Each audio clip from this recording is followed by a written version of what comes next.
January of 2020. The Rolling Stones published an article by journalist Justin Noble. This is how the article opens. In 2014, a muscular, middle-aged Ohio man named Peter took a job trucking waste for the oil and gas industry. The hours were long.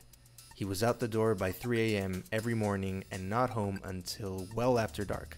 But the steady $16 an hour pay was appealing, says Peter, who asked to use a pseudonym.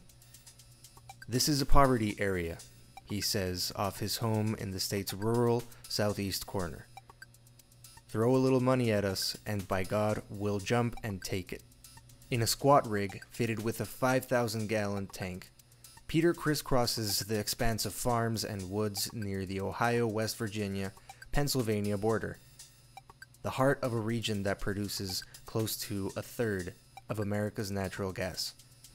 He hauls a salty substance called brine, a naturally occurring waste product that gushes out of America's oil and gas wells to the tune of nearly 1 trillion gallons a year. Enough to flood Manhattan, almost shin-high, every single day. At most wells, far more brine is produced than oil or gas, as much as 10 times more. It collects in tanks, and like an oil and gas garbage man, Peter picks it up and hauls it off to treatment plants or injection wells, where it is disposed of by being shot back into the earth. The earth's crust is in fact peppered with radioactive elements that concentrate deep underground in oil and gas bearing layers. This radioactivity is often pulled to the surface when oil and gas is extracted, carried largely in the brine. In the popular imagination, radioactivity conjures images of nuclear meltdowns, but radiation is emitted from many common natural substances, usually presenting a fairly minor risk. Many industry representatives like to say that radioactivity in brine is so insignificant as to be on par with what would be found in a banana or a granite countertop. So when Peter demanded his supervisor tell him what he was being exposed to, his concerns were brushed off. The liquid in his tanks was no more radioactive than, quote, any room in your home, he was told. But Peter wasn't so sure. Quote, a lot of guys are coming up with cancer or sores or skin lesions that take months to heal, he says. Peter experiences regular headaches and nausea, numbness in his fingertips and face, and, quote, joint pain like fire. He says he wasn't given any safety instructions on radioactivity. And while he is required to wear steel-toe boots, safety glasses, a hard hat, and clothes with a flash-resistant coating, he isn't required to wear a respirator or a dosimeter to measure his radioactivity exposure. And the rest of the uniform hardly offers protection from brine. Quote, it's all over your hands and inside your boots and on the cuticles of your toes and any cuts you have. You are soaked, he says. So Peter started quietly taking samples of the brine he hauled, filling up old antifreeze containers and soda bottles. Eventually, he packed a shed in his backyard with more than 40 samples. He worried about further contamination, but says for him, quote, the damage is already done. He wanted answers. Quote, I cover my ass, he says. 10 or 15 years down the road, if I get sick, I want to be able to prove this. Through a grassroots network of Ohio activists, Peter was able to transfer 11 samples of brine to the Center of Environmental Research and Education at Duquesne University, which had them tested in a lab at the University of Pittsburgh. The results were striking. Radium, typically the most abundant radionuclide in brine, is often measured in picocuries per liter of substance, and is so dangerous it's subject to tight regulations even at hazardous waste sites. The most common isotopes are radium-226 and radium-228, and the Nuclear Regulatory Commission requires industrial discharges to remain below 60 for each. 4 of Peter's samples registered combined radium levels above 3,500, and one was more than 8,500. Quote, "It's ridiculous that these drivers are not being told what's in their trucks," says John Stoltz, Duquesne's Environmental Center director. And this stuff is on every corner. It is in neighborhoods. Truckers don't know they're being exposed to radioactive waste, nor are they being provided with protective clothing. Breathing in this stuff and ingesting it are the worst types of exposure, Stoltz continues. You are irradiating your tissues from the inside out. The radioactive particles fired off by radium can be blocked by the skin, but radium readily attaches to dust, making it easy to accidentally inhale or ingest. Once inside the body, its insidious effects accumulate with each exposure. It is known as a bone seeker because it can be incorporated into the skeleton and cause bone cancers such as sarcomas. It also decays into a series of other radioactive elements called daughters. The first one for radium-226 is radon, a radioactive gas and the second leading cause of lung cancer in the US. Radon has also been linked to chronic lymphocytic leukemia. Quote, "Every exposure results in an increased risk," says Ian Fairlie, a British radiation biologist.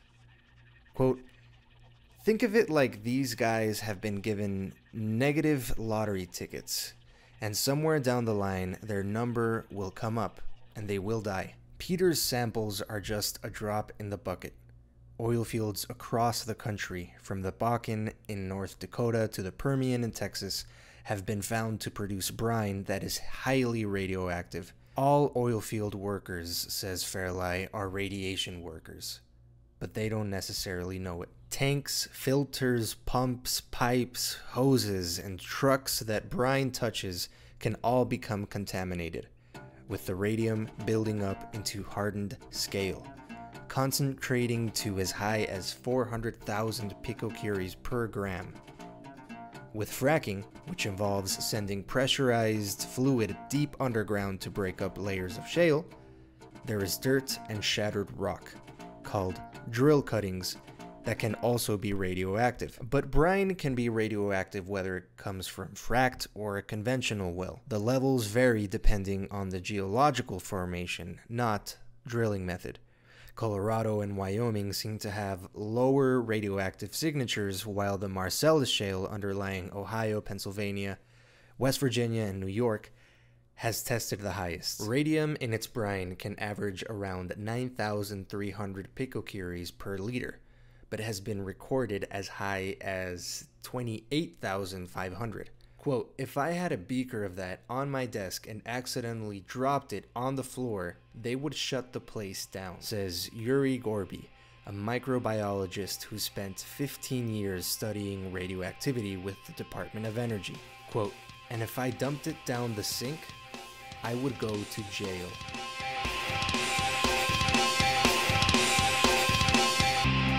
Welcome back to the show.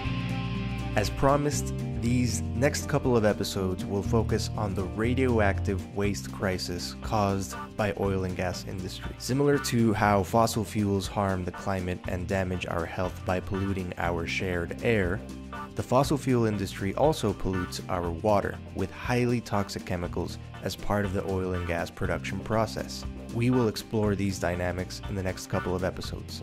First off, I'll interview Melissa Troutman. Melissa is a journalist, writer, editor, filmmaker, and vocal artist. She co-wrote an Earthworks report on oil and gas waste in Texas called Wasted in the Lone Star, and is currently executive director of the nonprofit investigative journalist organization, Public Herald. Here's my conversation with her.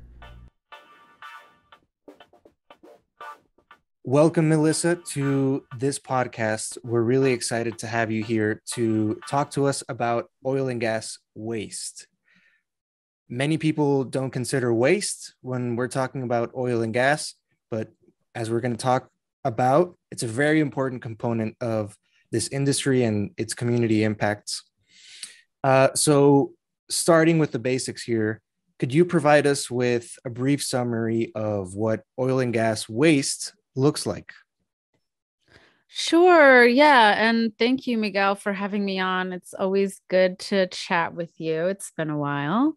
So thank you. And I cannot say that it's always good to talk about oil and gas waste, but very important nonetheless.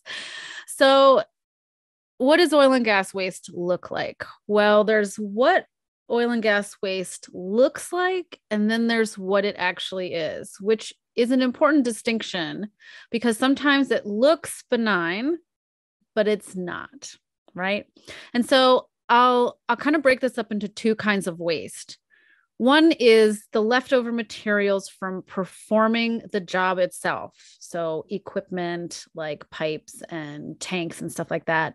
And then there's the waste material that is produced by the extraction process itself. And that's the waste that does not exist until you drill or frack something, right?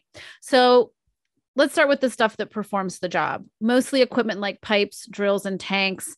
These are made out of metal or plastic that look like equipment you'd see at any kind of other industrial site, except that because they have oil and gas, especially shale oil and gas, flowing through them or stored in them, they are not as benign as you might think.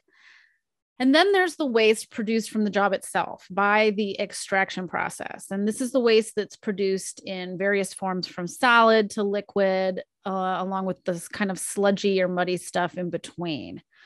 And that basically comes from when you drill into the earth, you create solid waste that comes from the rock and dirt from actually bringing it to the surface. That's pretty standard, except because it's a part of oil and gas extraction, as opposed to something like geothermal or water well drilling, it involves going down miles into the earth, into places where there's heavy metals and radioactive material that's naturally occurring, and that stuff found in the bedrock, and that stuff comes back to the surface as part of the oil and gas extraction process. You also It, have to drill through aquifers, subterranean pockets of water, and at depth, they contain a lot of salts and other toxins, again, heavy metals and radioactive materials, just like the rock does. And this all comes up out of the well as liquid waste because it's mixed with fractured rock and also the drilling muds that are used to lubricate the drill bits. Okay. And those muds are often petroleum based and they can contain chemicals that just keep the whole operation running smoothly. right. And then comes the fracking process. And this is where the majority of liquid waste is coming from. Each frack job requires millions of gallons of water. They mix chemicals and silica sand with it. And after it's forced down a well at incredibly high pressure, most of this liquid comes back to the surface as wastewater. Okay. And it looks like muddy water, or sometimes it doesn't, it's not even that muddy and it kind of looks, but it looks like dirty water, right? Right. And then finally, the oil and gas, when oil and gas waste is treated prior to disposal, which isn't often in Texas, it's allowed to be spread on the land and dumped into rivers without treatment. But when it is treated for disposal, it's concentrate the toxins are taken out and concentrated into sludges, and those sludges then have to go they have to be disposed of too. And then there's actually one more type of oil and gas waste that is particularly dangerous, and so I want to talk about it by itself, and that is pipe scale. That is literally the buildup of radioactive scale inside of the pipes used at oil and gas facilities. And this is the stuff that has led to the biggest court cases on behalf of oil and gas workers who have developed cancer as a result of exposure to pipe scale and dust on the job.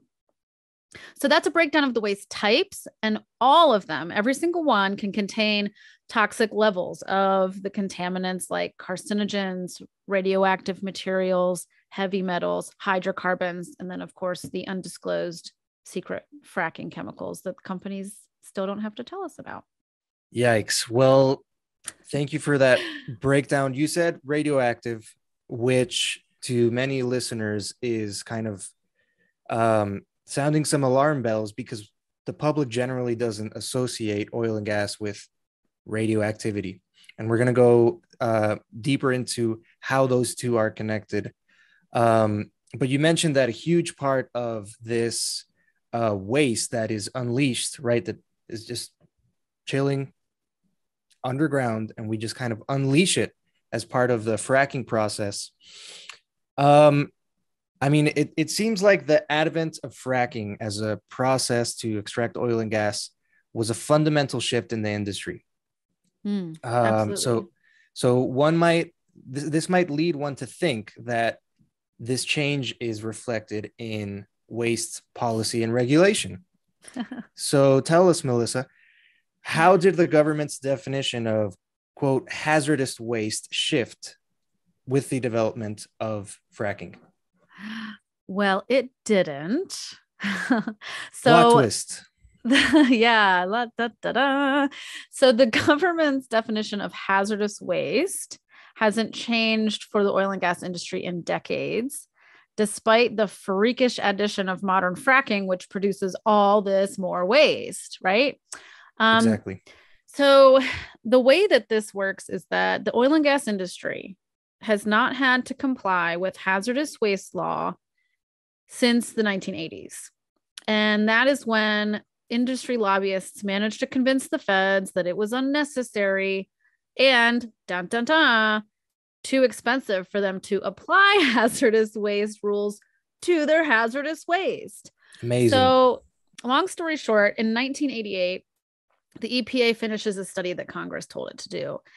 And in their conclusion, which true to crony capitalism form, the EPA found that even though the oil and gas companies do create multiple streams of hazardous waste, that they don't have to follow federal hazardous regulations because it presented an economic burden.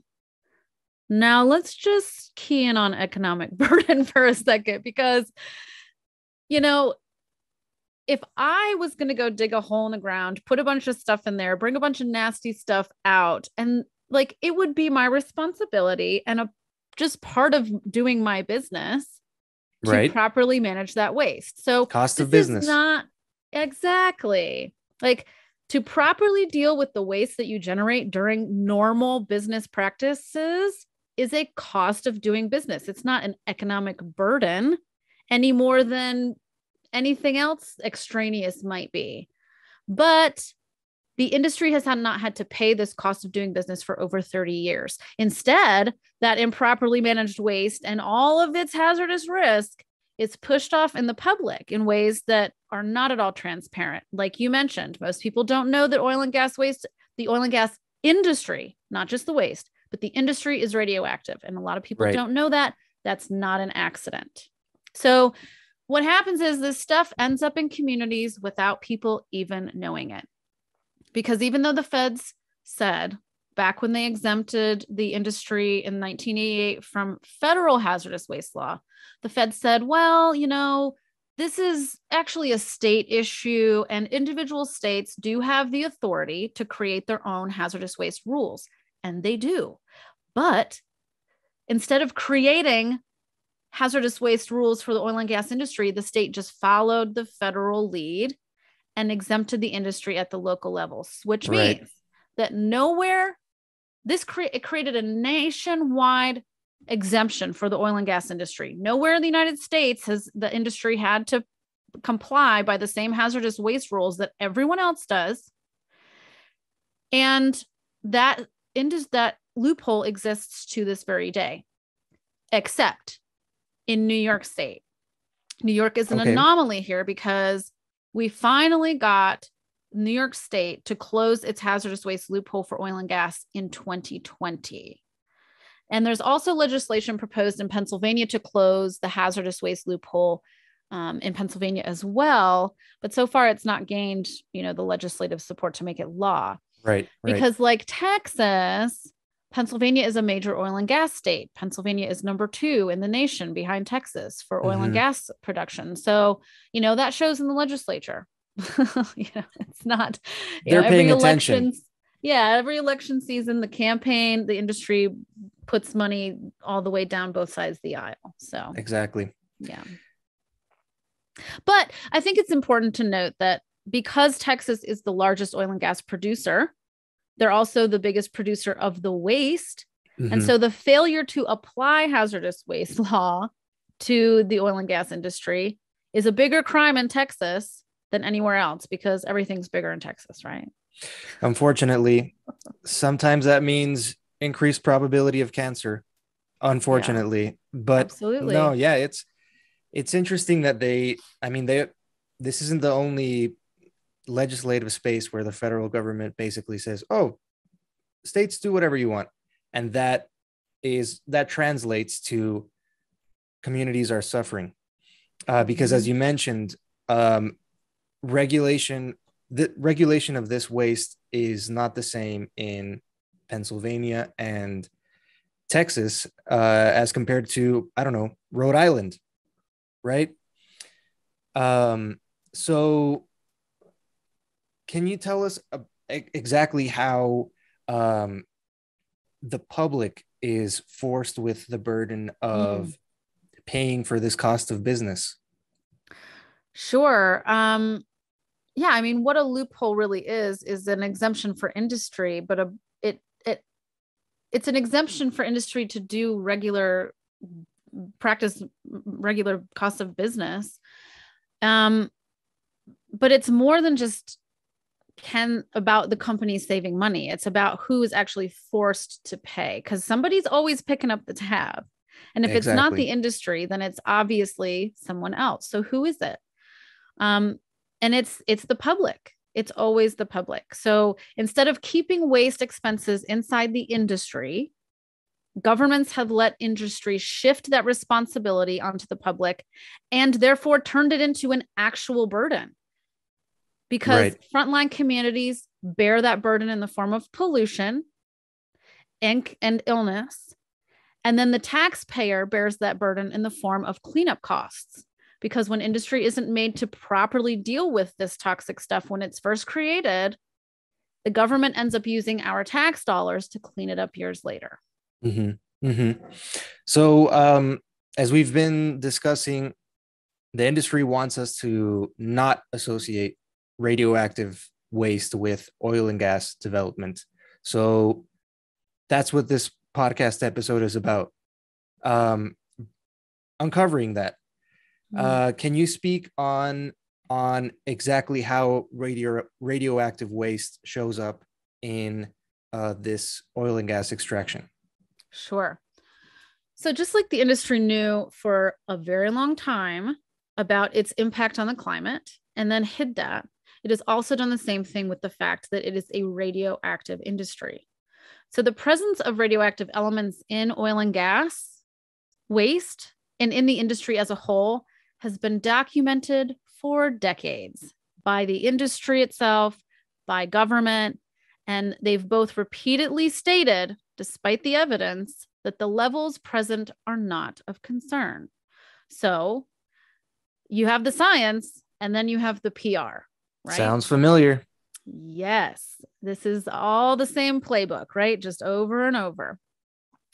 So a lot of this evidence, of course, has been unearthed by investigative journalists such as Justin Noble and then our team over at Public Herald.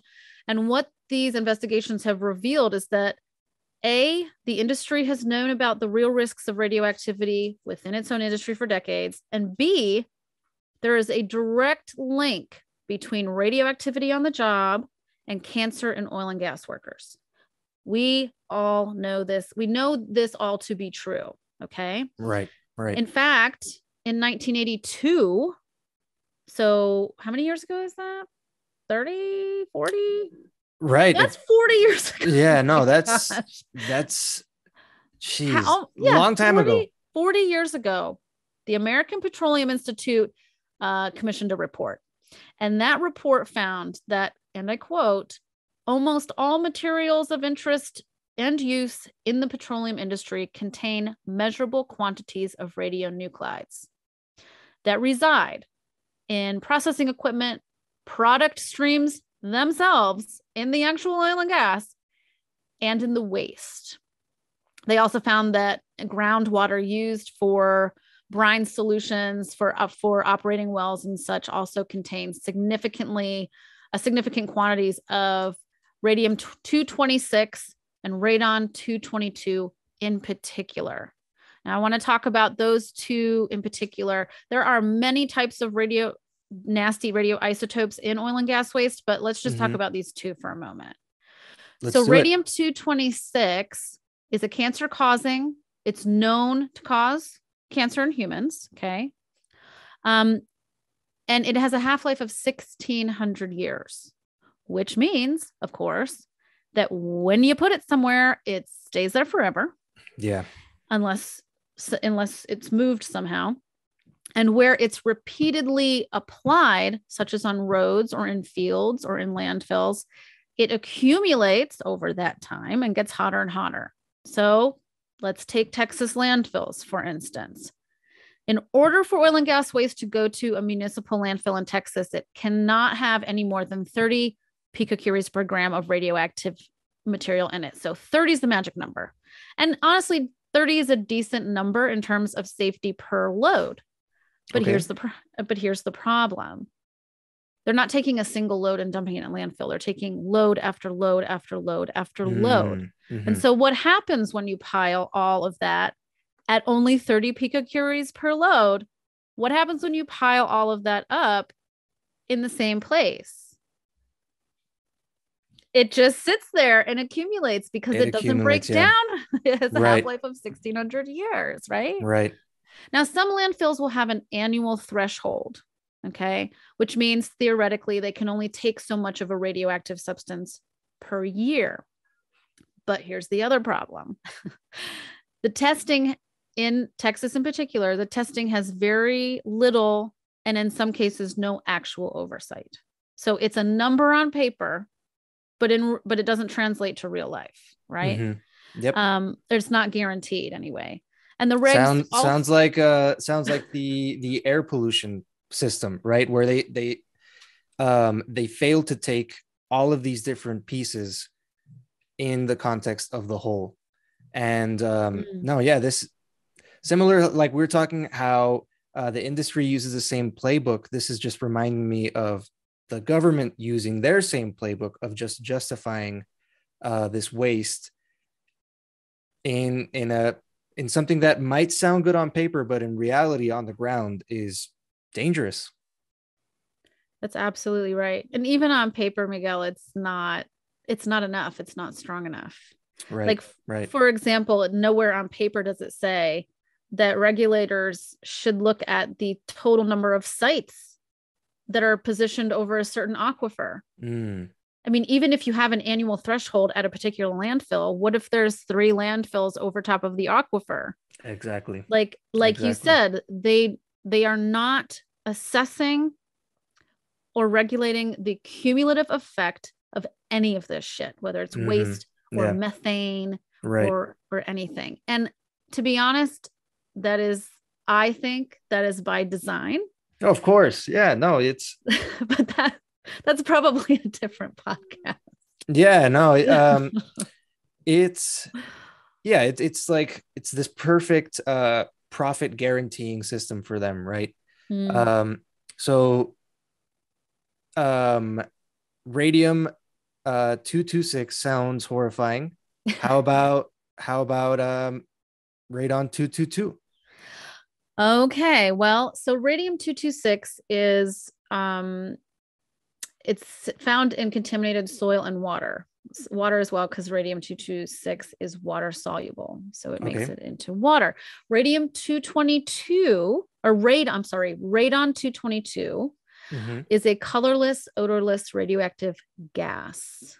Okay, so we're talking about air here, of course, or in water where it's trapped in water, but it's a radioactive gas, and it has a half-life of almost 4 days, which doesn't sound like much until you're the person who's living next to the oil and gas facility that's off-gassing this stuff every few days, right? So all of these things persist, these radioisotopes persist in the human body. They collect in tissue and bone, and they cause cancer. And to be clear, you know, in Texas, waste is also buried on site. And so whether even if waste is not buried on site, every oil and gas site, every well site, every compressor station, every pipeline, every single oil and gas state contains toxic materials. So it's a waste site. Every single oil and gas site is a waste site, some of which can be quite radioactive. And so how do we know these things? There are many studies and lawsuits, many lawsuits are on behalf of oil and gas workers at this stage, who got cancer and other diseases from exposures on the job. There's a lot of studies about those living in close proximity to oil and gas sites having a host of elevated diseases and illnesses. And a lot of these studies are cited in Earthworks' report on oil and gas waste management in Texas, which is called Wasted in the Lone Star State. I co-authored this, full disclosure. But if anybody can go to that and go to the radioactivity section, starts on page 9, and get direct access to those studies themselves. Great report. Highly recommend to the listeners. Yeah. So yikes. This sounds really bad, especially how it affects oil and gas workers as well. I mean, you mentioning that every oil and gas site is toxic is also reminding me of the aerial view of the Permian Basin. If you drive over, if you fly over the Permian Basin, if you see even on Google Maps, all of the acres and acres and acres of patches of oil and gas sites, it puts it into perspective that the climate is huge point of concern. But once you add this element of waste consideration, it just makes it so much worse, and it makes the conclusion very clear that we need to stop drilling. We need to stop producing off-ramp into cleaner forms of energy. Yeah, as if the climate crisis is not the climate threat of oil and gas is not bad enough. The legacy pollution. I mean, as we're especially frontline communities are dealing with the climate impacts and the immediate exposure impacts, we're all, especially frontline and fence line communities, going to be dealing with the legacy pollution. And exactly a big part of which is the radioactivity, which persists. People talk about the PFAS chemicals being forever chemicals. That's what radium is. That's what radium-226 is. And it's right at every single oil and gas site that ever existed. So can you tell us about how the Texas Railroad Commission responds to all of this? What do they think? Well, I can tell you, after writing this report, Wasted in the Lone Star State, I was actually not that familiar with regulations in Texas until I wrote that report. I mean, I was familiar, of course, with the regulations in other states and in the national paradigm, which is that the industry be exempt and poorly tracked, and that regulators are in bed with companies, and there's a revolving door between the two, right? But the Texas Railroad Commission in particular is atrocious when it comes to accountability. And here's a good example. Okay.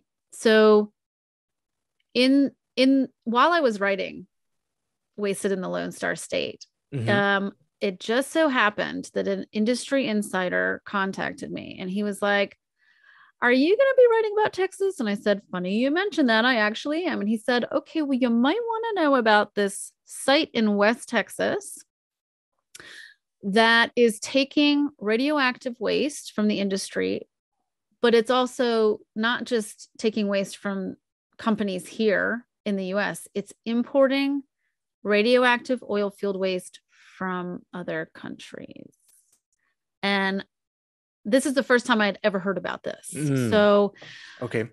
what basically there's a site in West Texas that was discovered to take in. They were taking oil field waste from Australia, all the way from Australia. Okay, that when tested showed levels of radioactivity over 400 times the legal limit for uranium mills, which make nuclear bomb fuel, which, as Yikes. you know, is really bad and very radioactive. So 400 times over that legal limit for those places, that's what's sitting in West Texas to this day. And the Railroad Commission knows about this. They've been out to inspect that site several times. And as far as I know, as of the report, which was written in April 2021, so just over a year ago, the Texas Railroad Commission had not found any violations at that facility, even though that industry insider sent me photos, which are published in the report. Yeah. Which are disgusting. I mean, the stuff is being held barely when it's not like the barrels aren't knocked over, spilling on the ground. They're being held in really rusty, holey, disintegrated storage bins, and they all have radioactive stickers on them, but they're clearly not in a state of Proper management. Yeah. Exactly. Yikes. So well, we have the visual evidence, we have the lab analysis, and still the Railroad Commission says no violations. That says a lot about their priorities, and how much they care about people's health. This is the Lotus LLC Yes. scenario, right? Yes. Awesome. So we're going to talk in depth about that particular saga later on in the podcast. Awesome. Before we get there, I did want to ask you a little bit more about the relationship between fracking and water usage. So yeah, how does that look like? Is there is it a lot of water? Is it not too much water? What are we looking at here? It's a lot of water. It's both a lot of fresh water that is permanently contaminated in order to extract oil and natural gas, and it's also a lot of wastewater. So in the oil and gas fields, you'll hear this term produced water. Produced water. Time. Hey, it's produced water. Sounds nice and benign and innocent. Yeah, it sounds perfectly. I mean, water. What do you think of when you hear the word water? It's like this awesome thing. Water is life, right? Produced. And if it's being produced, it's like, oh, it's like Nestle. They're making bottled water. No. Produced water is the term used to describe the really toxic, chemical-laced, radioactive liquid waste that's produced from oil and gas extraction. And despite the fact that Texas produces more of it than anywhere else, Texas doesn't know how much it totally produces because they don't track it. Again, there's a theme here, right? Like methane. Yeah.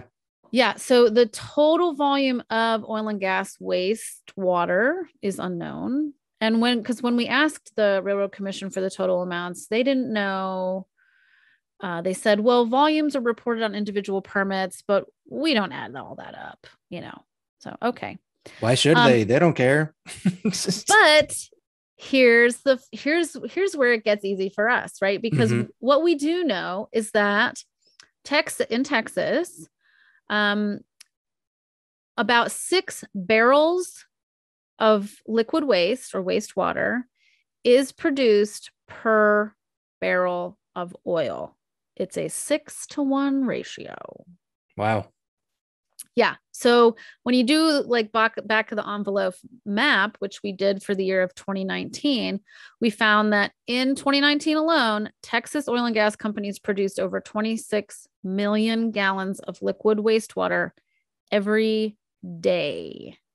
So what does that look like? That's like, Yikes. That is 39 Olympic-sized swimming pools of toxic wastewater every single day.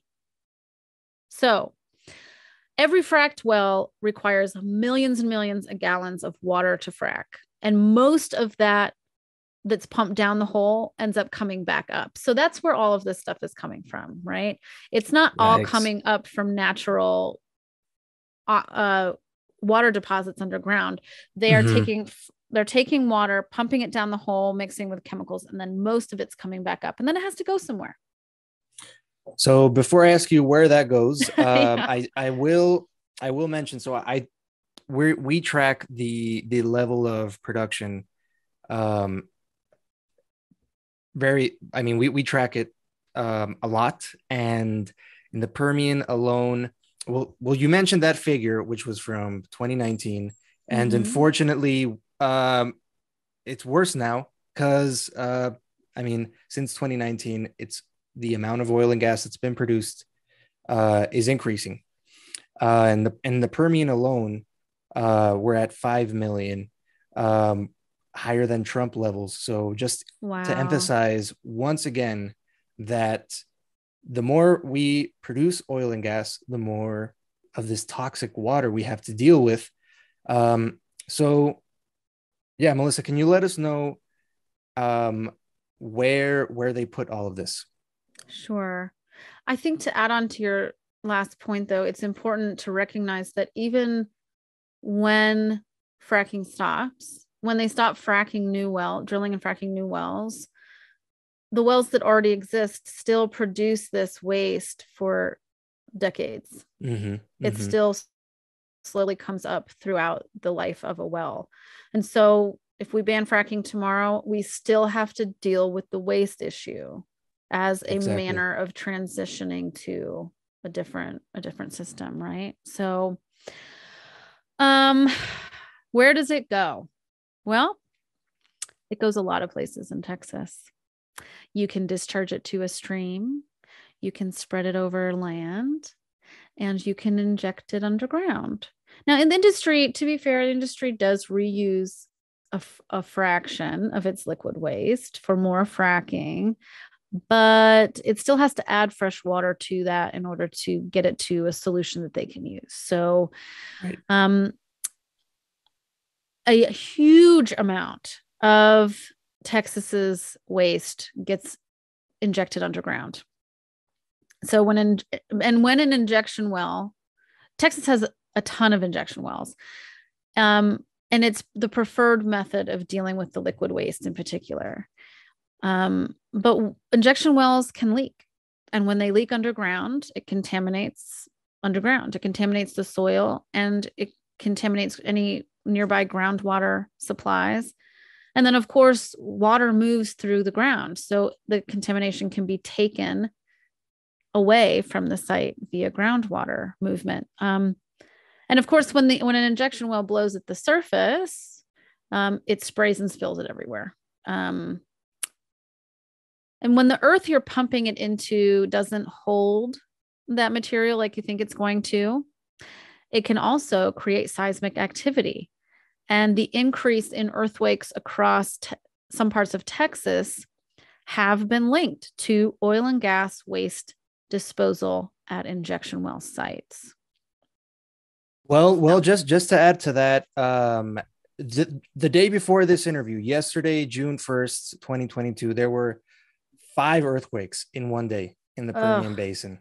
2 of them were over 4.0.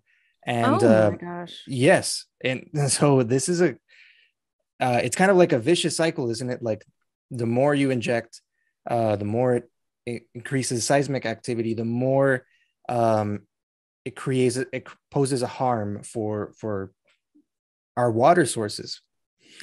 And they've been running out of injection well capacity for years. They have way more waste than they have places to put it. And yet the state still issues more and more new permits, despite the fact that they don't have the capacity in place to deal with the waste on the other side of it. Well, we've talked about how Texas is particularly horrifying, particularly egregious. to round out this interview, Melissa, can you Mhm. tell us about aquifers? How is Ah, how is yeah. Texas specifically and especially horrifying when it comes to aquifers? Right. So, another aspect of oil and gas waste that's unique to Texas, in addition to the fact that Texas is the biggest, um, is the number of groundwater aquifers that companies are allowed to inject their waste into in Texas. So, companies are actually allowed to pump their toxic and radioactive waste into groundwater aquifers. And That's once they mind blowing. do, yeah, right? Mind blowing, I, especially in the Southwest, especially in the area that is drought ridden. I mean, it's yeah. yeah, Pausing there why? for a second to appreciate how ridiculous that is. Yes. As that region in particular struggles with water supply for things like drinking or irrigation for Mm-hmm. agriculture, Mm-hmm. why is the industry still allowed to intentionally poison groundwater aquifers? It is absolute neurosis. It's insanity. Yeah. No. Jeez. And so in Texas, there and once you pump it in, it's done. It's poisoned, right? In Texas, there are over now this is me running the numbers 4 years ago now. Okay. So Yeah. Yeah. or I'm sorry, 1 year ago. But the data that I ran was actually old data Mm-hmm. because they don't update it very often. So in Texas, there are over at least 2,800 groundwater aquifers that are used for oil and gas waste disposal. And of course, that's more than any other state in the nation because everything's bigger in Texas. But think about that for a second. Over 2,800 groundwater aquifers that can never be used because we've dumped oil and gas poison down into them. And like you said, this is not like an industry accident that they wish they could have avoided. No, they're intentionally doing this as in their This is minds a legitimate. legal Yeah. practice, except when it's illegal, which I'll tell you another little story. So there was a 2016 investigation that revealed that the Railroad Commission didn't even know where all these exempt aquifers were. They didn't even know all the places oil and gas was pumping poison into aquifers. Okay. And so that's bad. Not great, Jeez. Railroad Commission. Like Jeez. maybe do your job a little better. But another report in 2017 showed that Texas regulators, even when they knew about these operations, they Mm-hmm. were letting oil and gas waste be injected into aquifers illegally without proper oversight. And that 2017 investigation found, EPA found 54 aquifers, but I mean, they found 54 No, that yeah, this were is injected into illegally that right. RRC did know about. They just Yeah. didn't require the company to go through the proper protocols. But yeah, there are a few things in the oil and gas industry that are more insane than that particular piece. At the systemic level, in the United States, corporations have constitutional rights. And every time a community tries to say no, they are often sued by a corporation for trying to protect themselves. And the corporation uses as its justification and legal standing its constitutional right to do basically whatever the F it wants to do. Right. So until the environmental nonprofit world does something about the fact that that constitutional right to poison us exists, we're going to be running a hamster wheel and they're always going to win. They're always going to win on a constitutional argument. Thanks for listening. On our next episode, we will continue our conversation about oil and gas radioactive waste with Justin Noble. He is an investigative journalist who has covered this topic at length and is continuing to expose these industry secrets to the public. He authored the Rolling Stones piece I read at the beginning of the episode. Stay tuned and see you soon.